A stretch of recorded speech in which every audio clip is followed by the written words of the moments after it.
우리가 다른 복음은 없다는 제목으로 말씀을 함께 나눠볼 텐데, 제가 이제 신앙생활을 오랫동안 해보니까 교회에 다니고 신앙생활을 하는데 왜 사람들의 모습이 이렇게 많이 다르지? 이런 생각을 할 때가 있어요. 신앙생활을 5년, 10년, 20년 이렇게 해도 저분은 예전이랑 똑같다, 변한 것이 없다, 오히려 더 자기 고집이 세워지거나 아니면 오히려 더 안 좋은 습관들이 짙어졌다, 이렇게 생각되는 분들이 있어요. 왜 이렇게 신앙생활을 해도 자기 색이 강해지는 걸까? 그런 게 이제 제 머리에 항상 물음표가 있었단 말이에요.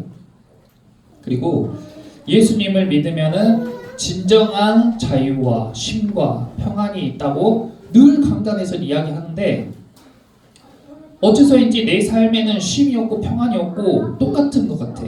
그리고 내 주변에서 신앙생활을 오래 하시는 분들을 봐도 교회에서는 막 찬양할 때 너무 밝고 막 예배드릴 때 은혜를 받는데 일상에서 만날 때는 똑같은 모습인 거예요. 삶에 찌들고 힘들고 문제 앞에 낙심하고 걱정하고 염려하고. 그래서 이 말씀 가운데 또 강단에서 선포되어지는 말씀은 그렇지 않은데 왜 성도분들, 일부 성도분들의 모습이 그러할까라고 고민을 할 때가 있었는데, 제가 이제 지금 이 시점에서 내린 결론은 그것이 복음을 누리지 못한 현상이라고 생각이 돼요. 복음을 누리지 못한 현상. 그러니까 복음은 사실 예수님을 딱 가르치고 있잖아요. 예수님 자체가 복음이에요.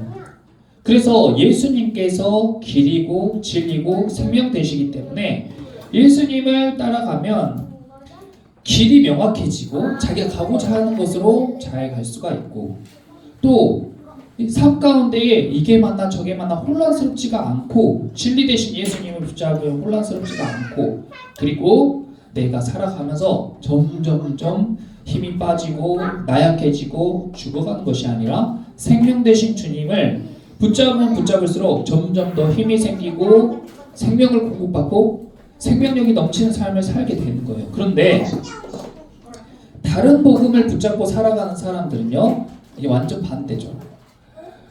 복음인 줄 알고 그 길을 붙잡고 막 걸어갔는데 자꾸 이상한 길로 가지는 거예요. 그리고 복음인 줄 알고 붙잡았는데 삶이 계속 더 혼란스러운 거예요.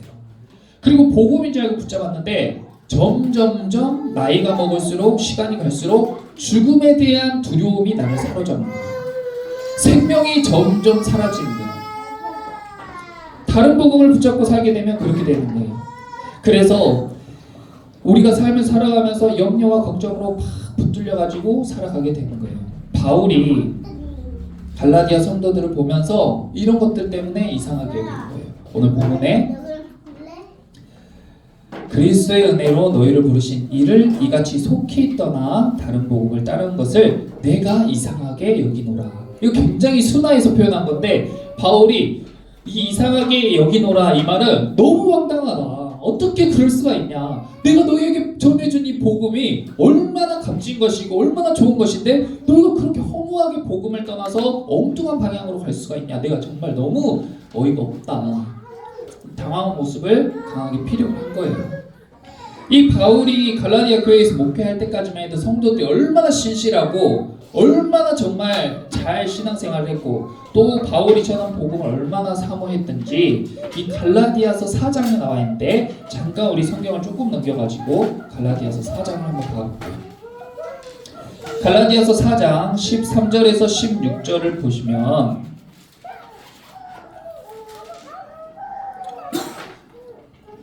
(13절에서 16절) 보세요. 내가 처음에 육체의 약함으로 말미암아 너희에게 복음을 전한 것을 너희가 아는 바라. 너희를 시험한 것이 내 육체에 있으되 이것을 너희가 업신여기지도 아니하며 버리지도 아니하고 오직 나를 하나님의 천사와 같이 또는 그리스도 예수와 같이 영접하였도다. 자, 이 말이 어떤 말이냐면, 바울이 갈라디아 교회 성도들에게 복음을 전해주니까 이 성도들이 바울의 약한 점이 있었어요. 이 바울이 외모도 정말 비호감이었다고 하고, 그리고 눈도 잘 안 보이고 간질도 있고 여러 가지 육체의 연약함. 그러니까 우리가 겉보기에는 정말 따르기 어려운 그런 사람이었는데, 그럼에도 불구하고 바울이 전한 그 복음의 메시지가 너무 좋으니까 육체의 약함에도 불구하고 그런 것을 연연하지 않고 바울 대하기를 천사처럼 대하고 예수 그리스도처럼 대했다는 거예요. 어느 정도까지 그렇게 되어 있냐면 15절에 보면 너희가 할 수만 있었더라면 너희의 눈이라도 빼서 나에게 주었으리라. 그러니까 그 성도들이 얼마나 이 바울이라는 목회자를 사모했던지 내가 줄 수만 있으면 내 눈이라도 빼서 바울에게 주고 싶다 할 정도로 그렇게 사모했다는 거예요. 바울이 전한 메시지가 너무 좋으니까 그 메시지를 전한 바울도 그렇게 사모했던 것이죠. 우리가 신앙생활을 하다 보면 교회의 목회자들에게 엄청 헌신하는 성도들을 볼 수가 있어요. 다른 사람들은 그런 걸 볼 때 눈살을 찌푸리기도 하고 오해하는 경우가 생기기도 하는데 그런 것들이 대부분 이런 이유입니다. 자기가 그 복음으로 인해 누린 것이 너무 귀하고 값지기 때문에 그 메시지를 전해준 목회자를 천사처럼 혹은 예수 그리스도처럼 영접하는 거예요. 대접하는 거예요. 감사함을 표현하는 거예요. 그래서 갈라디아 교회 성도들이 이렇게 하니까 바울도 와, 이 성도들은 정말 복음이 제대로 들어갔고 이제 앞으로 이 성도들은 복음으로 인해서 성장하고 그리스도의 장성한 분량으로 자라갈 거야 했는데 너무 쉽게 복음에서 떠나버린 거예요. 허무하게. 정말 신실할 것 같던 이 성도들이 정말 어떻게 그럴 수가 있냐 하면서 바울이 지금 편지를 쓰는 겁니다. 어떻게 정말 이럴 수가 있을까요? 6절에 그리스도의 은혜로 너희를 부르신 이를 이같이 속히 떠나 이렇게 했는데 여기에서 떠나에 동그라미 쳐보세요. 우리는 언제든지 떠날 수가 있어요. 특별히 복음에서 떠날 수가 있다는 겁니다. 정말 복음을 들을 때는요, 오 너무 좋은 복음이고 정말 예수님께 목숨도 다 드려야겠다라고 결심했던 사람도 이렇게 떠날 수가 있어요.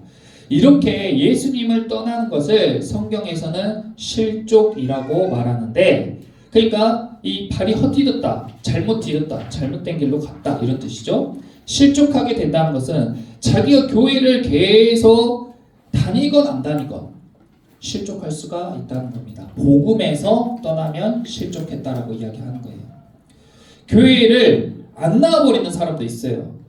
사람한테 실망하든지 목회자한테 실망하든지 자기가 생각하는 것과 좀 다르든지 아무튼 교회를 안 나와버린 사람이 있어요. 그 실족한 거예요.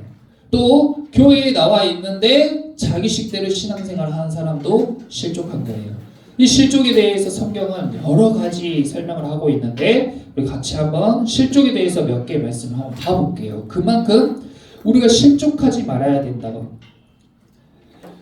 떠나는 것은 최악이에요. 어찌됐건 여기에 남아있으면서 말씀을 들으면서 씨름하고 그것을 극복해내야 되는데 떠나버리면은 안 된다. 자, 넘겨주세요. 자, 여기가 이제 갈라디아라는 지역인데 지금의 터키, 튀르키예 지방이에요. 여기가. 그 중심부에 갈라디아가 있는데 여기 북갈라디아고 남갈라디아. 이 남쪽에 있는 갈라디아, 이쪽에 지금 갈라디아 성도들이 있는 교회들이 지어졌습니다. 다음 넘겨주세요. 자, 실족하다라고 했는데 이 실족에 관한 거 첫 번째 마태복음 5장 29절에서 30절 보시면 만일 내 오른눈이 너로 실족하게 하거든 떼어내버리라. 내 백체 중 하나가 없어지고 온 몸이 지옥에 던져지지 않는 것이 유익하며 그 다음에는 네 손이 너를 실족하게 하면 네 손을 잘라버려라. 이렇게 극단적으로 이야기했어요. 예수님이 하신 말씀입니다. 글씨가 작아서 잘 안 보일 텐데 제가 그냥 읽어드릴게요. 그림만 참고하세요. 그만큼 실족하는 것이 위험하다는 거예요. 내가 눈이 교회에서 예배 드리는데 하나님을 믿으려고 앉아있는데 목사님이 이렇게 한 게 너무 거슬려. 그러면 차라리 눈을 감으라는 거예요. 그걸 보고 실족해서 교회에 안 나오거나 아니면은 이렇게 예수님을 버리는 것이 아니라 차라리 눈을 빼버리는 건 너무 극단적이고 눈을 감아라. 보지 말아라. 그런 걸 차라리. 그리고 네 손이나 발이 너한테 해를 끼치면 잘라버리라고 말할 정도로 그런 것들을 멀리 하라는 거죠. 너를 실족하게 하는 것들. 두 번째로 마태복음 11장 6절에 보면 누구든지 나로 말미암아 실족하지 아니한 자는 복이 있도다. 예수님이 하신 말씀이에요. 예수님께서 맨날 축복하고 맨날 병 고쳐주고 좋은 가르침만 주는 거 아니에요. 너는 독사의 자식이야. 마귀야 뒤로 물러가라. 이렇게 독서를 퍼붓고 너는 이미 도끼가 찢겨졌다. 너는 이미 지옥행이다. 이렇게 말씀하실 정도로 아주 정죄하고 그리고 그 사람의 죄를 노골적으로 이야기하시는 경우도 있어요.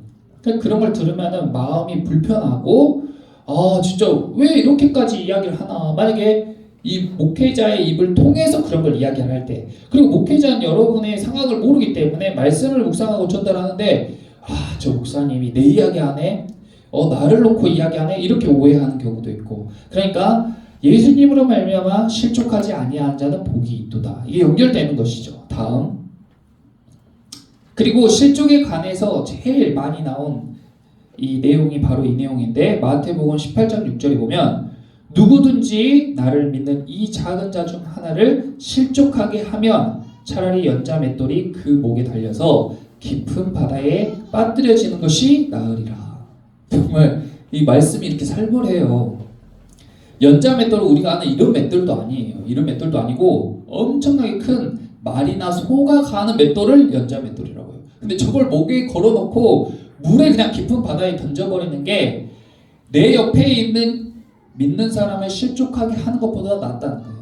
그러니까 내가 경솔하게 하는 말 한마디로 내 옆에 사람이 상처받아서 교회를 떠나거나 실족하는 것이 얼마나 큰 잘못인지를 이야기하는 거예요. 이 말씀은 마태복음에도 있고 마가복음에도 있고 누가복음에도 있어요. 얼마나 중요한지 꼭 복음서에 다 들어가는 그런 말씀이에요.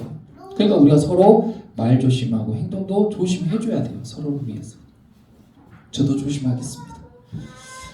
그리고 요한복음 11장 9절에서 10절 보면 예수께서 대답하시되 낮이 12시간이 아니냐. 사람이 낮에 다니면 이 세상의 빛을 보지 못함으로 실족하지 아니하고 밤에 다니면 빛이 그 사람 안에 없는 거로 실족하느니라. 그러니까 실족하는 사람 특징이 또 뭐냐면, 목회자를 자주 만나고 성도들을 만나고 말씀을 가까이 하고 유튜브도 예배 관련된 컨텐츠, 찬양 관련된 컨텐츠를 가까이 하면 그러면 실족할 일이 적죠. 근데 그 자극적인 드라마나 영화를 좋아하고 믿지 않는 사람들과 어울리면서 계속 그 사람들의 말을 듣고 세상의 뉴스나 가십거리에 빠지고, 그리고 일이나 물질적인 것들이나 세속적인 것들이 계속 접촉하다 보면 점점 눈이 가려지는 거예요. 내 어둠에 잠식되는 거예요. 그래서 그걸 밤이라고 표현해요. 그런 전체적인 환경을. 그러니까 밤에 돌아다니는, 밤에 활동하는 사람은 실족할 수밖에 없다는 거예요. 빛이 없으므로. 그러니까 여러분들이 그런 것들을 잘 조율을 해야 돼요. 내 생각대로, 내 판단대로 내가 행동하는 것 같지만 사실 우리는 환경의 영향을 굉장히 많이 받습니다.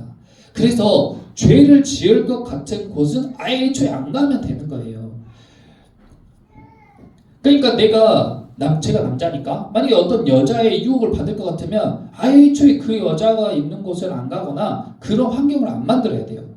우리가 차를 타고 가다 보면은 여자랑 단둘이 타게 되는 경우도 있는데, 그럴 때에 꼭 둘이 타야 된다면 뒤에 태워야죠. 괜히 옆에 태울 필요가 없다는 거예요. 곁눈질하게 되고 내 손이 닿는 그 거리에 있으면 뭔가 그런 분위기와 환경 때문에 실수할 수 있다. 애초에 그런 걸 안 만들면 실족하지 않는 거죠. 그리고 마지막으로 요한복음 16장 1절에서 내가 이것을 너희에게 이르면 너희로 실족하지 않게 하려 함이니 하고 예수님이 말씀하셨는데, 사실 제가 이렇게 이야기해도 우리는 너무 강한 어둠의 세력, 어둠의 힘이라는 게 있어요. 우리를 자꾸 밤으로 인도하고 어둠 가운데로 인도하는 세력과 힘이 있어요. 보이지 않는 힘이. 그래서 우리가 아무리 조심하려고 해도 넘어질 수가 있단 말이에요. 왜 그 기라성 같은 목사님들이 정말 신실하고 거룩하신 분들이었는데 그런 스캔들이나 아니면은 돈에 관련된 문제에 넘어지는가? 사람이 정말 한순간에 그렇게 넘어질 수가 있어요. 그래서 자기 힘으로 그런 걸 절제하지 못하기 때문에 예수님께서 우리에게 보내주신 것이 바로 성령입니다. 그래서 교회에서 성령 받아라, 성령 받아라, 성령 충만해라 하는 것이 우리의 힘이 아니라 홀리 스피릿, 거룩한 영이 우리 가운데 임해서 그 성령의 힘을 덧입어서 실족하지도 않고 진리에 바로 서고 바른 복음을 우리가 접할 수 있게 되는 것입니다. 그래서 우리 성도 여러분들도 함께 다 같이 성령 받으시기를 기도하고 축복합니다. 성령 받기를 사모하시기를 바랍니다. 낯설 수도 있는데 그것이 신앙생활의 핵심이에요. 눈에 보이지 않는, 어떻게 보면 약간 신기한 일, 기적이나 이적 같은 것과 같을 수 있는데 눈에 보이지 않는 그런 에너지가 아니고 인격입니다. 그런 인격이 우리 안에 있어가지고 우리를 리드해 주는 거예요. 바울도 이 갈라디아 성도들이 실족하게 된 결정적 이유가 바로 이 성령이 소멸됐다라고 이야기하는 거예요. 그래서 갈라디아서 3장 보시면 조금 넘겨보세요. 3장에 바울이 이렇게 언급하고 있죠. 3장 2절에서 5절. 내가 너희에게 다만 이것을 알려 하노니 너희가 성령을 받은 것이 율법의 행위로냐 혹은 듣고 믿음으로냐. 그러니까 믿음으로 구원을 받으면 성령을 받아서 구원을 받는 것인데, 우리가 다시 믿음이 아니라 행함의 그 방법으로, 율법의 방법으로 돌아갔을 때 성령이 소멸돼 버린다고요. 그러면은 이제 성령이 소멸되니까 내 생각, 내 뜻, 주변 환경의 소리에 따라서 내가 움직이게 돼요. 그러니까 옛날 사람으로 돌아가게 되는 거예요. 갈라디아 성도들 지금 그렇게 돌아가고 있는 거예요. 5장에서도 이야기가 나오는데요. 5장 16절에 내가 이르노니 너희는 성령을 따라 행하라. 그리하면 육체의 욕심을 이루지 아니하리라 하면서 22절에 유명한 말씀인데, 오직 성령의 열매는 사랑과 희락과 화평과 오래 참음과 자비와 양선과 충성과 온유와 절제니 이 같은 것을 금지할 법이 없느니라. 기독교의 우리 신앙의 핵심은 사랑과 화평과 희락과 화평과 오래 참음과 자비와 양선과 충성과 온유와 절제예요. 이런 것이 본질이고 핵심이에요. 전통과 규례와 율례와 법도가 핵심이 아니라는 거예요. 그래서 바울이 다시 한번 성도들에게 성령을 강조하고 너희가 성령을 떠나지 말아라 하고 이야기하고 있습니다. 그래서 우리가 성령 받기 위해서 올바른 복음을 받아들이고 믿음으로 성령을 받아야 되는데, 다른 복음을 받아들이니까 성령을 받을 수가 없는 거예요. 그러니까 바울이 이것을 명확하게 하려고 다른 복음은 없다 하면서 분별을 해주는 겁니다. 자, 이제부터 제가 다른 복음에 대해서 설명을 해드릴 테니까 잘 들어보세요. 다음 넘겨주세요. 자, 갈라디아 교회에 이 다른 복음에 여러 유형이 있는데, 아주 많은 유형이 있는데 그걸 크게 제가 지금 3개로 나누었어요. 갈라디아 교회와 같은 복음, 그러니까 다른 복음이죠. 이런 복음은 어떤 복음이냐면, 이 그림이 바로 어린아이를 할례하는 그림이에요. 유대인들은 하나님의 말씀에 따라서, 율법에 따라서 아이가 태어나면 남자아이를 8일 만에 할례를 하게 되어 있어요. 아이의 성기에 포피를 베어내는 그런 예식을 행하는 거예요. 유대인들은 이걸 다 합니다. 그런데 유대인들이 아닌 이방 그리스도인, 이방인들 그리스도인이 있잖아요. 갈라디아인도 있고 로마인도 있고 뭐 여러 사람들 있잖아요. 그 사람들에게도 이걸 똑같이 행하라고 이야기한 거예요. 이것뿐만 아니라 많은 율법의 종류들, 뭐 음식에 관한 규제라든지 복장에 관한 규제, 예배에 관한 규례, 이런 것들을 다 지켜야 너희가 구원을 받을 수가 있고 성령을 받을 수가 있다라고 이야기를 하는 거예요. 그러니까 이 율법이나 규례나 전통을 강조하는 것이 이때만 있는 게 아니라 지금도 동일하게 있다는 거예요. 지금 교회에도 이렇게 신앙생활을 하는 교회도 있고 다른 종교에도 있습니다. 근데 바울이 이것을 강하게 비판하는 거예요. 그렇지 않다. 이렇게 하면 성도들을 엄격하게 통제하면서 여러 규제들을 막 지킬 것을 고집하기 때문에 굉장히 힘들죠. 점점 성도들이 신앙생활을 하면 할수록 지쳐갈 수밖에 없는 거예요. 다른 복음인 겁니다. 그래서 이것이 바울이 이 당시에 이게 얼마나 확신이 있었으면, 자기를 잘 따르던 헬라 사람, 그리스 사람이죠. 디도라는 사람이 있었어요. 그런데 갈라디아서 2장 3절에 보시면 이 디도에게 2장 3절에 그러나 나와 함께 있는 헬라인 디도까지도 억지로 할례를 받게 하지 아니하였다라고, 거기 밑줄 그어보세요. 억지로 할례를 받게 하지 아니하였다라고 이야기했어요. 디도는 사실 할례를 받아도 돼요. 신앙이 있고 믿음이 있으니까 유대인 그리스도인들이 그렇게 강하게 할례 받아야 구원받는다고 하는데 내가 받지. 그 사람들이랑 괜히 이렇게 분쟁할 필요 있나? 교회에서 큰 소리로 이렇게 언성 높이고 싸울 필요가 있냐? 그냥 할례 받을래. 한데 바울이 아니 절대 안 돼. 너는 억지로라도 할례를 절대 받으면 안 돼. 왜냐? 너가 할례를 받는 순간 그들의 말이 진리가 되어버리는 거야. 그럼 다른 사람도 다 그것을 따라와야 돼. 그럼 그걸 거절하는 사람은 구원의 이 행렬에 동참할 수가 없어. 그걸로 실족하게 돼. 그러니까 네가 할례를 받는 것은 안 돼 하면서 그 뒤도를 막아선 거예요. 그래서 그것으로 심한 분쟁을 합니다. 그리고 결국에 믿음으로 구원받는다는 것을 모두가 동의할 수 있게 돼요. 이 과정이 굉장히 복잡했어요. 또 한 가지 예가 나오는데요.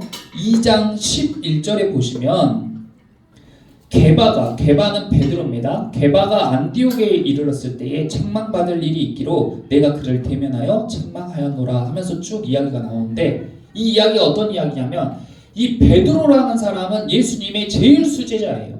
그리고 이 베드로는 옥에 갇혔을 때 찬양하니까 옥이 막 다 무너지고 죽었다가 살아난 사람도 보고 안진뱅이를 일으키고 한 번 설교하니까 3,000명의 사람들이 막 회심하고 돌아오는 엄청난 경험을 다 한 그야말로 예수님의 수제자, 예수님이 지금 죽었다 부활하셔가지고 없는 이 상황에 예수님을 가장 확실하게 대언할 수 있는 사람이 베드로란 말이에요.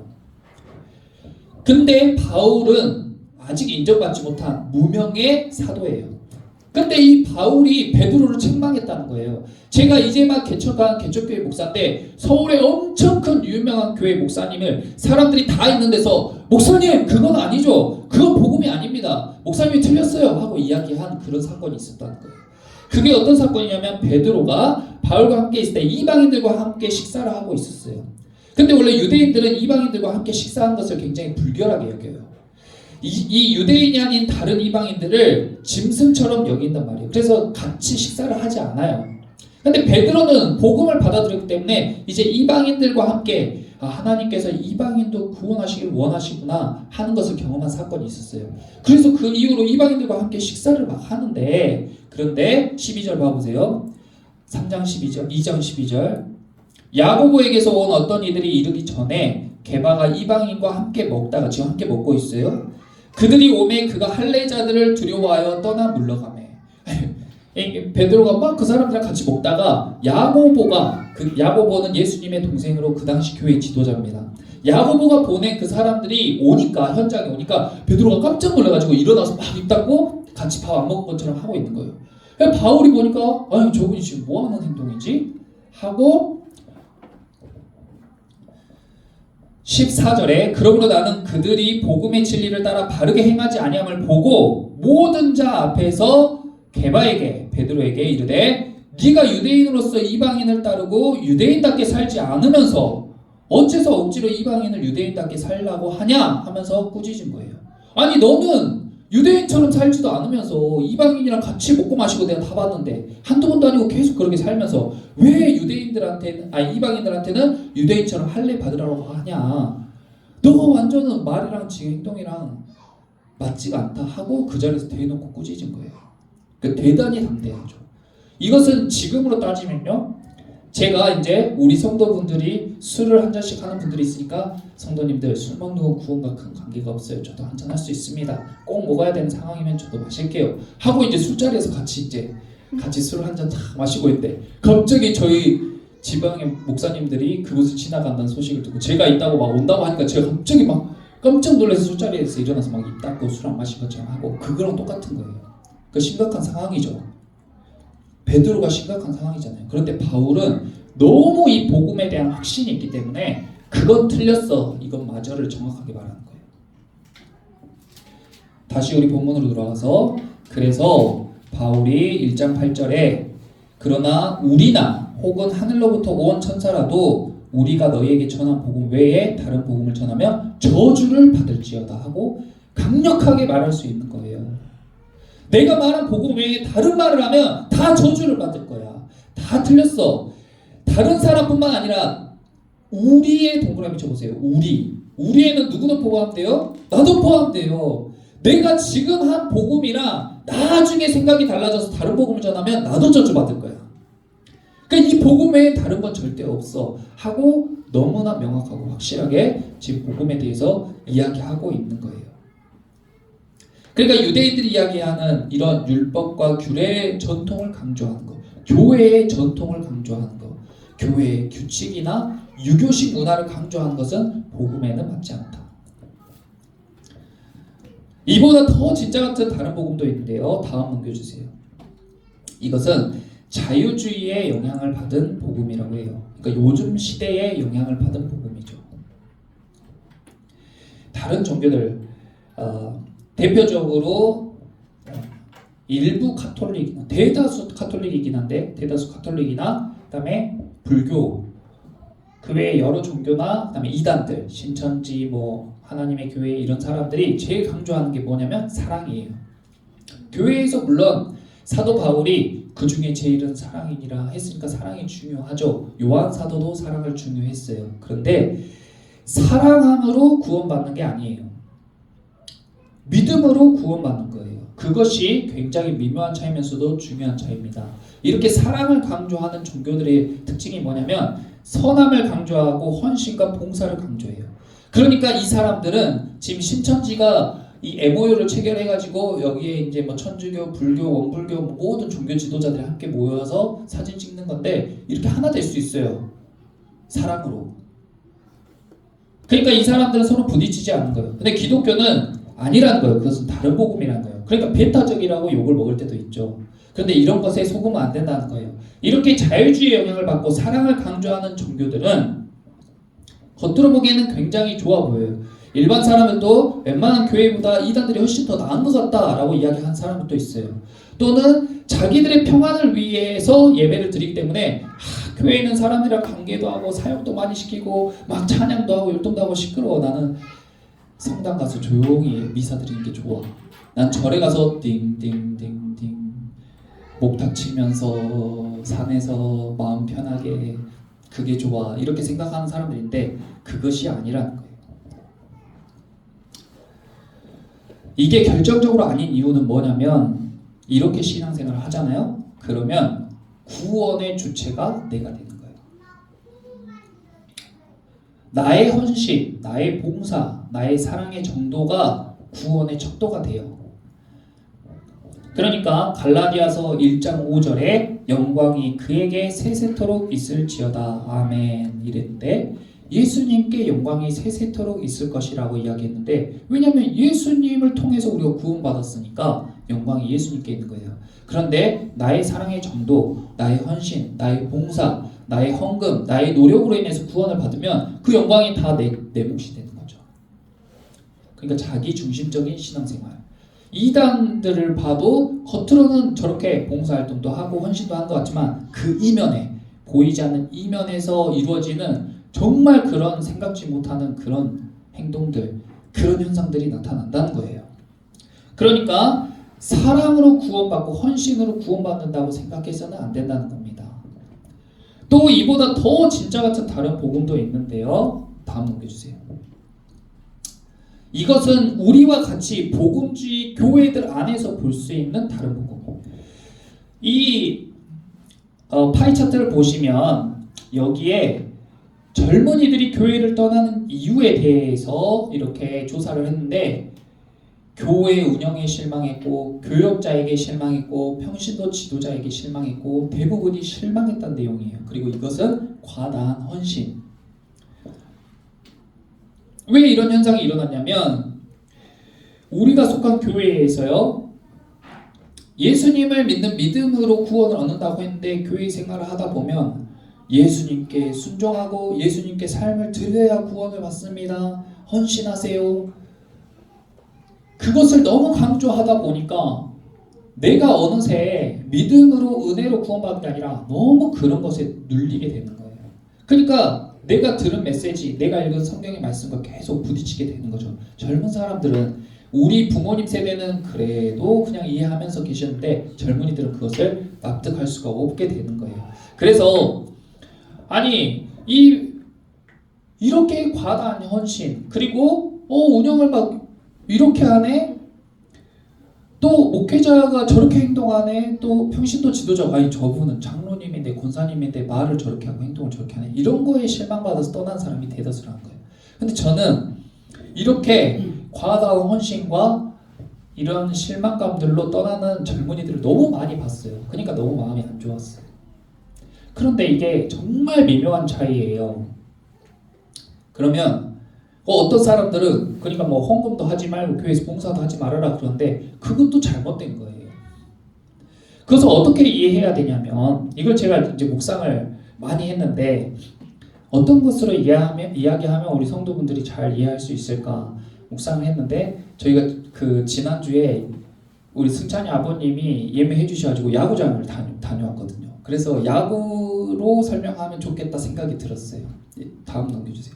이게 이제 행함과 믿음의 관계라는 건데, 믿음으로 구원받는 게 확실해요. 그런데 믿음만 있고 행함이 없다, 예물도 안 드리고 봉사도 안 하고 헌신도 없다, 그럼 그것도 가짜죠. 야고보 사도는 행함이 없는 믿음은 죽은 믿음이다 라고 이야기했어요. 그런데 또 행함으로 구원받는 것처럼 행동한다, 그것도 잘못된 거란 말이에요. 이것의 관계가 어떠냐면, 봐보세요. 하체는 믿음이라고 예를 들고 상체는 행함이라고 해볼게요. 그러면 우리가 공을 탁 잘 던지고 싶어요. 공을 잘 던지는 게 구원이에요. 구원 투수. 탁 공을 잘 던지는 게 구원이에요. 그런데 일반적으로 야구를 배우지 않은 사람, 뭐 어린아이 처음 하는 사람들은 공을 던지면 뭘로 던진다고 생각해요? 손으로, 상체로 던진다고 생각하죠. 근데 이렇게 서서 손으로만 공을 던지면 공에 힘도 안 실리고, 그리고 던지면 던질수록 힘이 들고 부상을 입기가 쉬운 거예요. 그러면 공을 빠르게 던지고 힘있게 던질 수 있는 비결은 어디에 있냐면 바로 하체에 있는 거죠.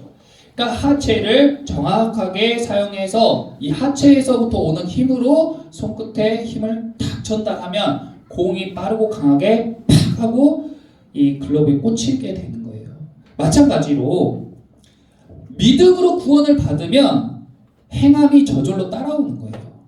하체가 딱 준비가 되면 손은 그냥 따라오면서 탁 던져지는 것처럼, 우리가 믿음으로 구원을 얻고 예배 가운데에 성령을 받고 예수님의 그 하신 일에 대해서 깨닫고 감사함으로 기쁨으로 행함이 저절로 나오는 거라고요. 그렇게 예물도 드리고 그렇게 봉사도 하고 그렇게 헌신도 하는 게 그것이 올바른 신앙생활이에요. 그렇게 해야지 내가 진정한 자유를 얻고 내가 생명력도 얻고 내가 혼란스럽지가 않다고요. 그런데 믿음은 없어. 믿음은 잊혀져 버렸어요. 계속 행함만 있어. 계속 공만 세게 던지고 싶어. 욕심은 생기고 열심은 있으니까 계속 던져. 그럼 어떻게 돼요? 어깨가 다 망가지고 공도 더 느려지고 부상만 당하게 되는 거예요. 신앙생활을 오래 했는데 교회에 실망하고 떠나는 사람들이 이렇게 떠나게 되는 거예요. 믿음이 먼저죠.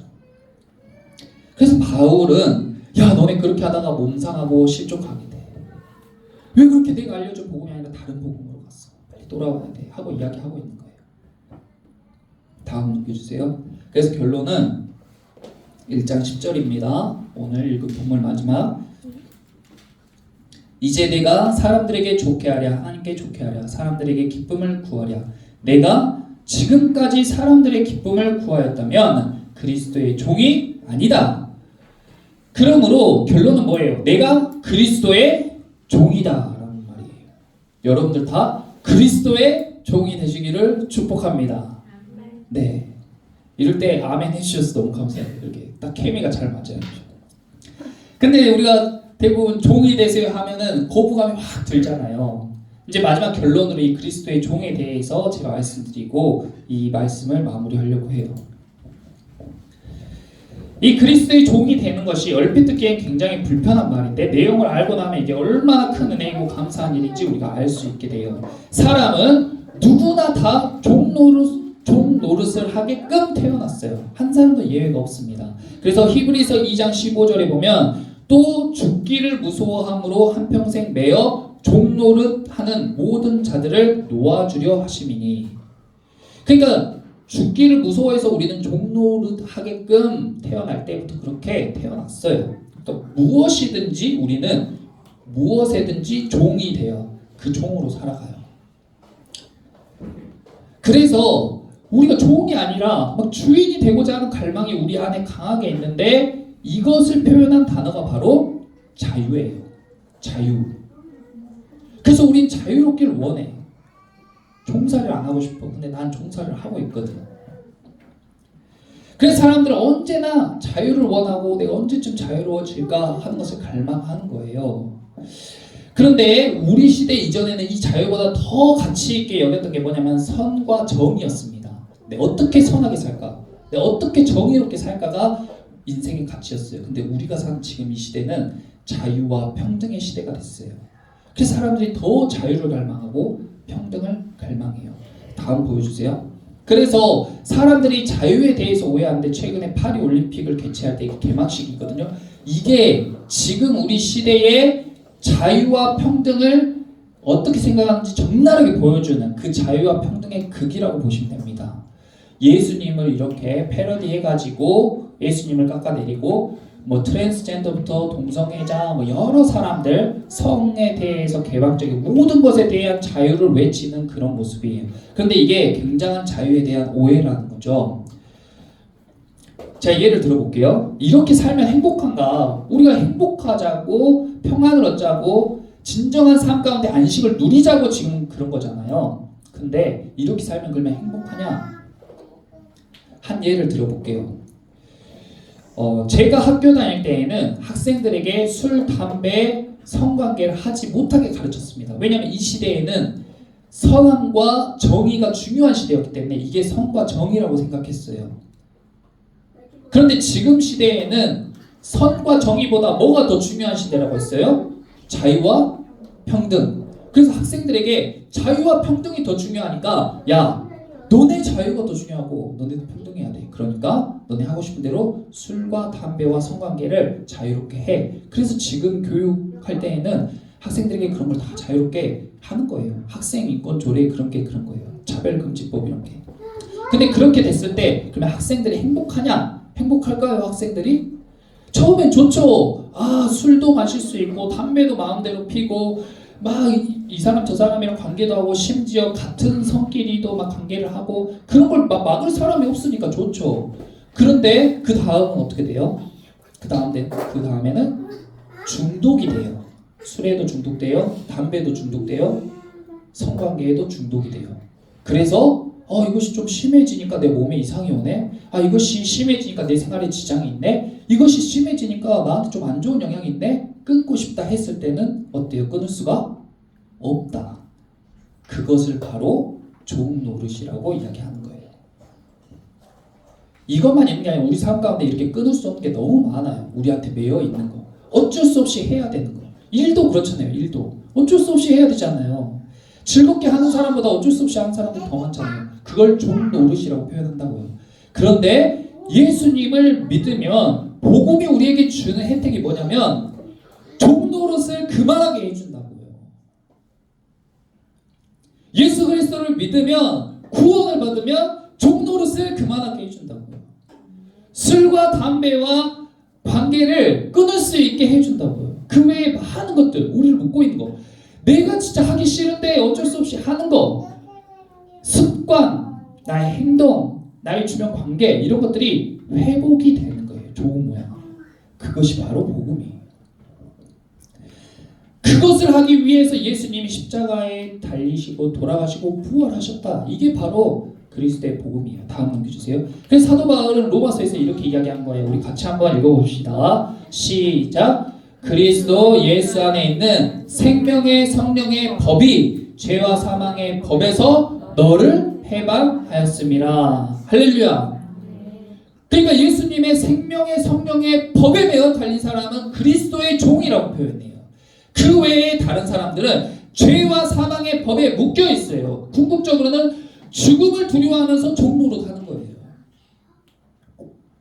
그 법에 사람들이 다 저촉되어 있고 묶여 있어요. 그런데 예수님을 믿음으로써 그 법에서 딱 해방이 되고 율법에서 해방이 되고 나를 묶고 있는 그 많은 묶임에서 해방이 되고 예수님의 생명의 성령의 법 안에서 살아가게 되는 거예요. 하나님의 자녀로 살아가고 하나님의 나라 안에서 그 백성으로 살아가게 되는 것입니다. 바울이 이 갈라디아 성도를 보면서 야, 너 생명의 성령의 법 안에서 살다가 왜 다시 죄와 사망의 법으로 들어가냐? 왜 너희가 그 올무를 다시 묶이려고 하냐? 답답하다 진짜. 그럴만 하잖아요. 기껏 그 율법에서 건져내줬더니 다시 율법 안으로 왜 들어가는 거냐? 내 이상하다. 너희가 그렇게 한 게 정말 이상하다고 생각한 거예요. 예수님께서는 우리를 이 삶 가운데 이런 묶임, 이런 법에서 해방해 주시기 위해서 복음을 주신 거예요. 예배하게 하신 거예요. 저도 순간 다른 복음에 치우칠 수 있어요. 그러니까 또 예배하고 또 말씀을 보고 기도하고 찬양을 듣고 성령을 우리에게 부어달라고, 성령이 충만하게 해달라고, 성령 받게 해달라고 기도하는 거예요. 그래서 오늘 함께 예배하시는 저와 여러분들이 이 바울 사도가 지금 복음에 대해서 잘 우리에게 이야기해주고 있는데 다음 절 이 갈라디아서를 나눈 동안에 우리가 복음에 대해서 확실히 알고 복음을 누리면서 생명의 성령의 법 안에서 자유와 진정한 자유와 평안과 안식과 행복을 누리며 사는 저와 여러분 되시기를 예수님의 이름으로 축복하고 기도합니다.